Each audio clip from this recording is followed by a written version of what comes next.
Chapter 12.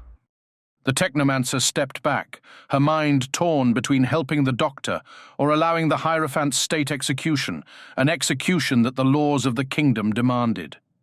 It wasn't a choice that she was forced to make. With a whoosh, the two thaumaturgs burst into flame, their grey skin shriveled instantly, the bones igniting moments later in the cold yellow flame. Within seconds, all that remained were two pools of grease on the dark carpet. Melefeer was taken aback, but the oddest thing of all was the doctor's reaction. He seemed even more surprised than Anastasia. Her surprise didn't last long. Her voice a furious scream, she stabbed the doctor with an outstretched finger.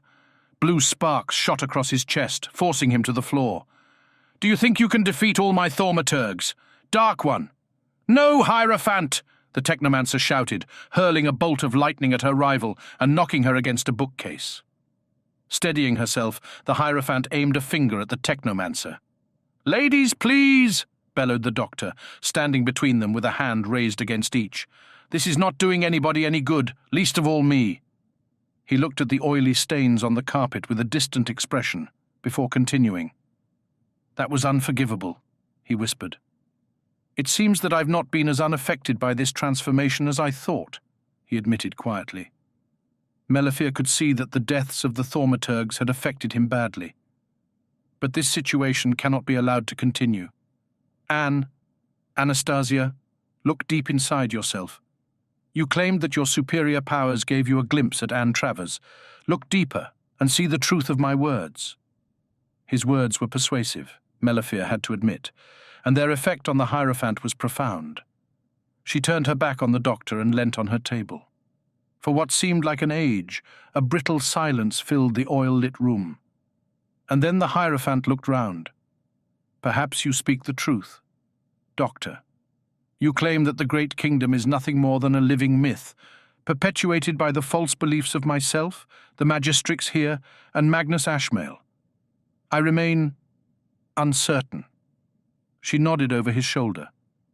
"You also claim that the labyrinth contains the accumulated knowledge of this other kingdom you call Earth. Use it wisely, Doctor." With that, she fell back against her desk, all her strength drained from her. The technomancer moved over to her and did the unthinkable. She flung her arms around her and hugged the woman that the laws of the kingdom, artificial laws designed to support an artificial existence according to the doctor, decreed was her bitter enemy. And like the Hierophant, she too started to cry. Behind them, the doctor put his hands on his hips and smiled, completely unaware that his jacket and trousers were now a uniform dark grey, almost black in fact. "She's fine," said Luella, coming out of Cassandra's bedroom into the chamber that she and Bartholomew shared. Her daughter had been asleep in her little bed, her cherubic face nestling against the satin pillow. Everything was perfectly normal, just as it had been before they had left that afternoon. So why did Luella feel that everything about her daughter was terribly, terribly wrong? Bartholomew was staring out of the window at the nighttime view of the kingdom. The sky was deep blue, the blue-black of the Cybrid, constantly on fire with the energy discharges from the Wall of Tears.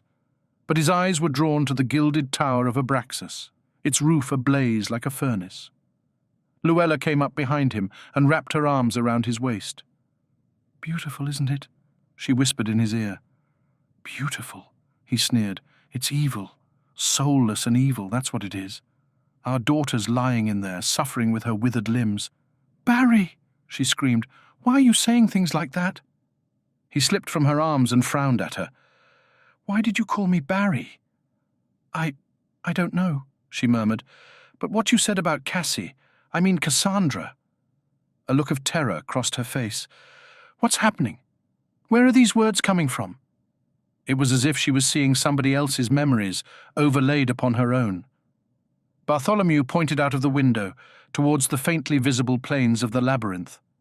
"Get Cassie. We're going out for the night." Luella hardly noticed the strangeness of her partner's words. "The labyrinth?" He nodded. "At best, Melefeer will know what's going on. At the very worst, it'll be more evidence for her claims that the kingdom is coming to an end." He sighed. "Unless you fancy waiting here for the end of the world." She shivered. "You're right. I'll get Cassandra ready." As she re-entered the bedroom, Bartholomew's comment about their daughter's withered limbs echoed in her ears. Luella gently lifted her from the bed, her beautiful, perfectly formed daughter. So why did Bartholomew's words ring true? The archimage caught his reflection in the coloured glass of the tabernacle and was momentarily taken aback by how tarnished his armour appeared. Nothing that a good polish wouldn't sort out, he decided, before heading back towards the inner chamber of the palace. Since his fateful encounter with Harclane, the archimage's understanding of what he had seen earlier had grown. Along with Harclane's strength, he seemed to have absorbed an instinct that he never knew his warlord possessed. And that instinct had driven him back to the tabernacle. Without a trace of the apprehension that he had originally felt, the archimage strode into the chamber with the arrogance and confidence of a conquering hero. Nothing had changed. The Lady Tardis sat silently upon her jade and sapphire plinth, while the fusion of Saraquazel and Yog-Sothoth still writhed on its golden throne. Stepping up to the throne, the archimage inclined his head to hear the whispered mutterings. For 10 minutes, he stood immobile, listening and interpreting. And then he took a step backwards. Power was flowing into him, enormous power that belittled the influx from Harclane. The archimage was drinking from the fountain of the gods, Saraquazel's majesty washing over and into him in a torrent of irresistible might. Was this the archimage's doing, or was Harclane reaching out from beyond the grave? Somehow, he was drawing the power of Saraquazel into himself. Why? He staggered as the infinite and eternal glory of Saraquazel fulfilled every cell of his being. Who cared who was responsible? "What precisely are we looking for?" asked the technomancer, trying not to breathe too deeply. The musty smell of ancient books was overpowering, and so unlike the clean, fresh air of her beloved ziggurat. The doctor peered over the top of the green-bound book he was reading as he climbed down the steps of the sliding ladder. "When I was last here, or rather, the other dimensional analogue of here, Anne was poring over a collection of esoteric volumes relating to the banishment of the Great Intelligence. Can you map the layout of the labyrinth onto the library of St. John the Beheaded, Doctor? Topologically, I mean," she asked, examining one of the bookcases. "If a one-to-one mapping existed, it would make their search considerably simpler." "Probably. I haven't." He paused, staring at her. "What's wrong?" she asked. He raised an eyebrow. "Quite a number of things, actually, but 2 of them come immediately to mind. Firstly, your manner of speech is becoming less formal. And secondly, well, I never told you that the analogue of this place was called the Library of St. John the Beheaded." Mellifere began to feel nervous. The doctor was right, but she had no idea why. "Can you explain it?" He shrugged. "Not yet, no, but I could hazard a guess," he said enigmatically, opening the books and then resting them on the desk in a series of upright V's. "Come on, Doc, spill the beans," she exclaimed, and then it registered. Did I say that? The words had seemed so natural, so her, and yet so wrong for Mellifere to utter them. The doctor was placing some more books horizontally on top of the others. He looked up at her and grinned. "Yet another symptom. I'm afraid. This reality is fundamentally unstable, and the persona of your other self, Melanie Bush, is bleeding into this pocket universe." She returned his grin. "She must have been a good friend of yours. Doctor, for you to risk so much to get her back." He started another line of upturned books on top of the first. "There's a lot more at stake than just Mel, but yes, she does mean a lot to me. We've been together for a considerable time, and, despite her constant lambasting, I'm very fond of her. I'm glad. She sounds like me, a me without the constant weight of responsibility on her shoulders." She shrugged those shoulders. "But I'm not real, so what does it matter?" At that, the doctor jumped up from the table and placed his hands on her shoulders. "Mellifere, you must believe me when I tell you that I wish there was another way. But you and Anastasia, even the archimage who's responsible for all of this, have other lives, and this is nothing more than an elaborate fiction written using techniques that have no place in any universe." He sat down again and continued, his tone softer. "How long have you known your Chancellor and Major Domo?" That was an odd question. Then again, these were odd times. I've known Luella and Bartholomew since they were bridlings. We played together on the banks of the great river. She frowned. What are you implying, Doctor? I just wanted to point out that Louise Mason and Barry Brown worked for Ashley Chappell, the man you know as the Archie Mage. Mel only met them a day ago. She knotted her brows. And yet I have my memories, rich and varied. Truly an incantation worthy of the gods, Doctor. And then something occurred to her. What about their daughter? Does Cassandra exist in your version of events? He nodded. Sadly, she was a victim of the chemical pollution which covers the analogue of the Great Kingdom. Her body is atrophied, and her life will always be difficult. Melifere closed her eyes. Then there is an injustice. Doctor, in this world, the child is an angel in both body and soul. He sighed, and then sat bolt upright, his expression earnest. We're trying to put things right, Melifere, he said urgently. Meanwhile, the kingdom is being flooded by images from the real world. But if the original reality is already filtering through, why can we not wait for it to happen naturally? He shook his head and placed one last book on the top of his tower. I can't guarantee that the cards will fall in the correct order, Melifere. As he spoke, the precisely balanced construction toppled, and the books crashed onto the polished wood of the desk. He shrugged. Or the books, come to that. This entire reality may very well become an even worse nightmare, and I can't stand by and let that happen. This way, whispered Bartholomew, nodding towards the gap between two of the golden dwellings with their pointed roofs. They had been lucky so far. The Oryx were asleep, and their journey had been uninterrupted. But he doubted that their luck would hold out much longer. They were only halfway through the settlement, and it was inevitable that Cassie would soon wake up. This is wrong, isn't it? Said Luella, cradling Cassie in her arms. He shrugged. You think it is? I think it is. And Melifere obviously thinks it is. Why else did she vanish off with the Dark One? But this other reality... She stroked her daughter's blonde hair. Cassie isn't... She isn't right, is she? In this other universe, I mean. Bartholomew darted between the gap, gesturing for Luella to follow him. Once she had caught up, he put his hand on her shoulder. No, I don't think she is. Luella looked down at her daughter and imagined her as the spavined creature that she and Bartholomew had seen in their fleeting visions. And then she started to cry, racking sobs that drew him over to her in a familial hug. It won't come to that, Lou, he whispered insistently. I'll make sure that Cassie is okay. I promise you. We'll find the Technomancer. The Technomancer? She yelled. The Technomancer? For the God's sake, Barry, she's as much of a fake as we are. What can she do to help? He closed his eyes and shook his head. She'll even ask the Dark One for help. He stopped when he sensed that they weren't alone. 3 Oryx were standing no more than 10 feet away, their ridged horns glinting in the electric bursts from the Wall of God's Tears. Bartholomew gulped. They didn't stand a chance. The Archimage looked down, kicking away some of the grey dust to reveal the sparkling slate roof of the labyrinth. Had it been normal stone, nothing more trying than a simple hex would have been required to create a hole in it. But the Archimage knew very well that it was almost certainly reinforced by the Hierophant's considerable powers, and to overcome her mystic wards by the brute force of his magics would alert her without doubt. No, his entrance to the labyrinth demanded stealth and cunning, and, thanks to Harklan, he now possessed those attributes in abundance, as well as a measure of the might of the gods.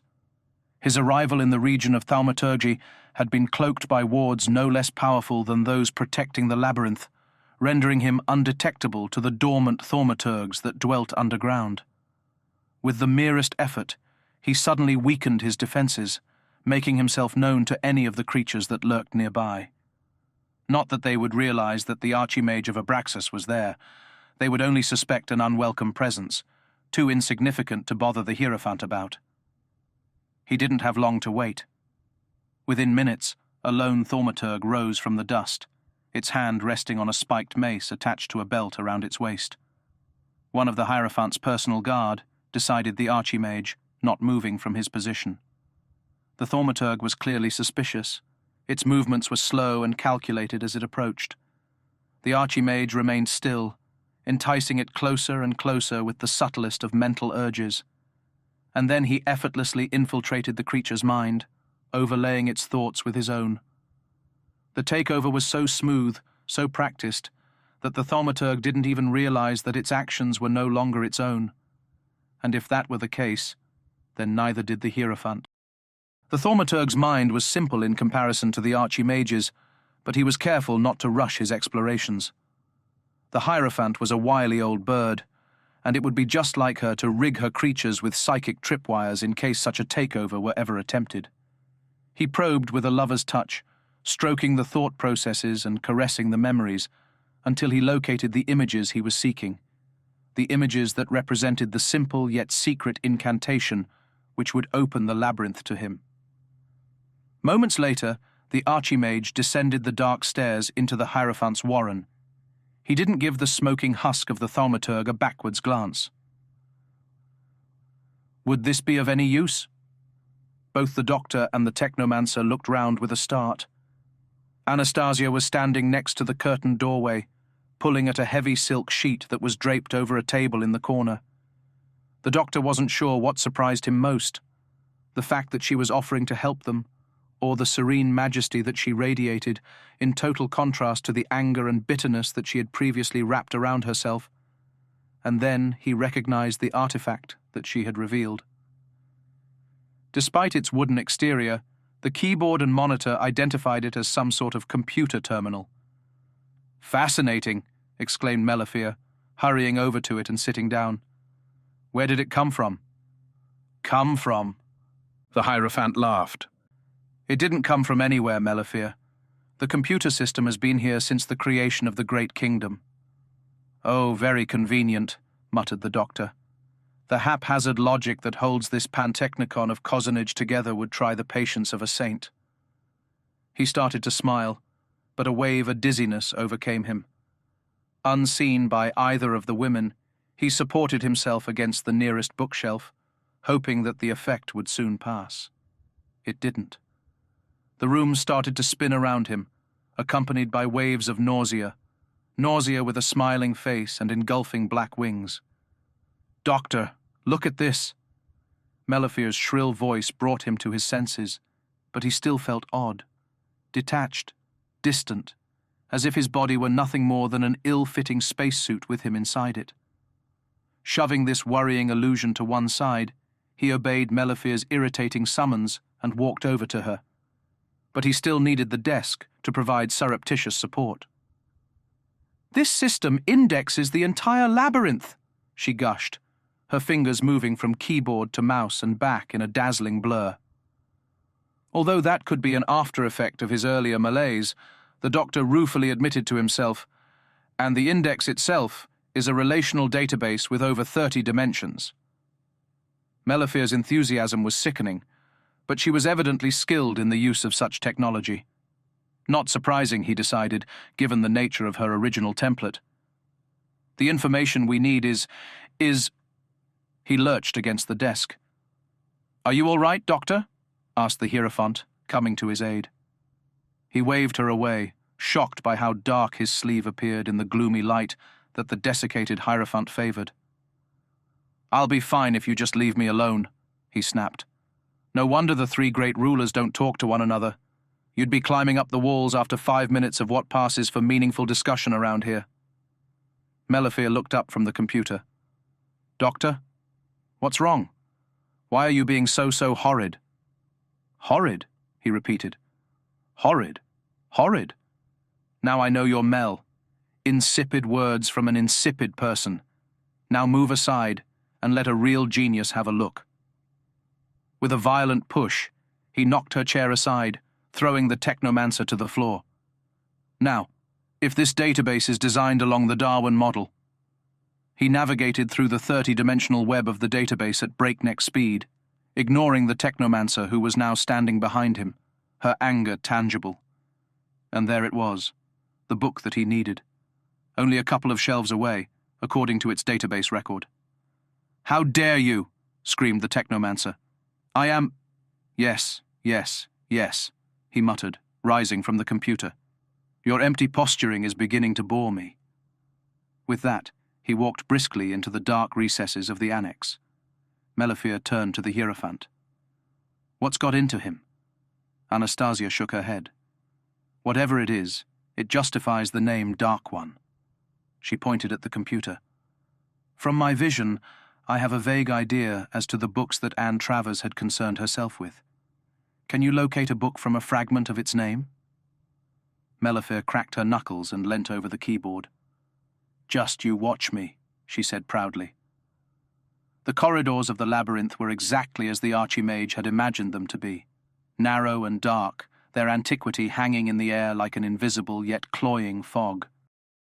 The only light came from the meagre oil lamps affixed to the walls, a sepia tint that glinted off the worn leather and gold leaf of the books that were shelved on either side. The whole place was dead, he decided, dead and decaying. It just didn't realize it yet.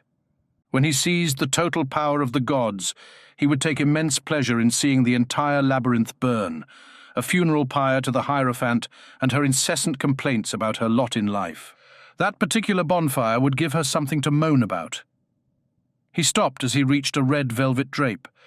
If his senses were correct, the prize that he sought lay just beyond, in one of the innumerable annexes dotted about the labyrinth. He took a deep breath and centered himself. Despite his newfound strength, he would need his wits about him if he was to withstand an all-out assault from both the Hierophant and the Technomancer.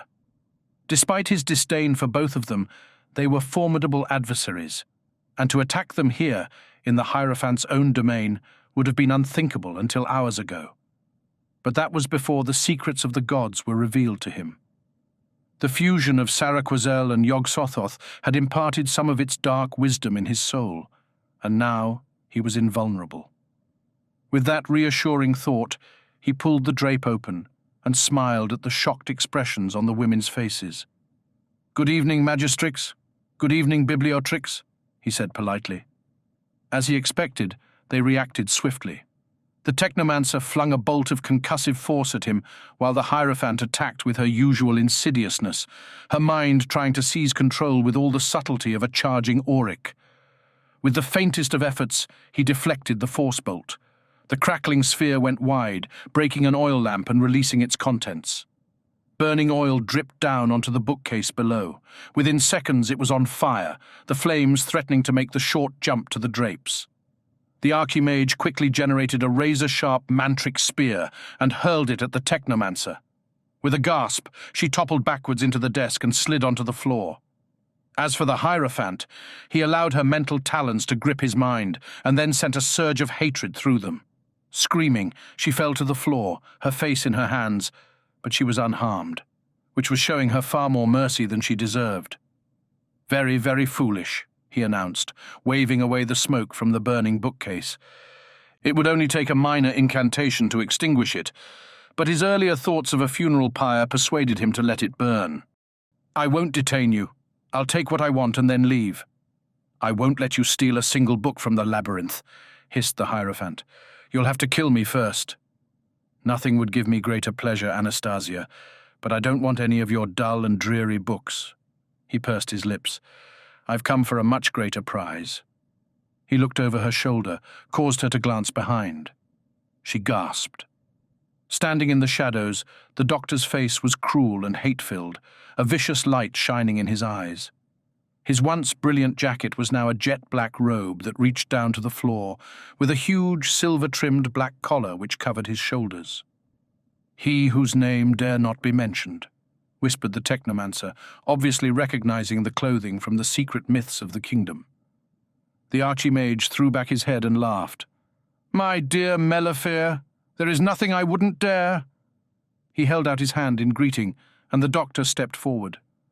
"An unexpected pleasure, Magnus Ashmael," he said, taking the open hand in a firm grasp. "The time has come to brazen the wrath of the gods," pronounced the Archimage, "and to laugh in the face of the ancient strictures. Welcome to my side. Valley Yard.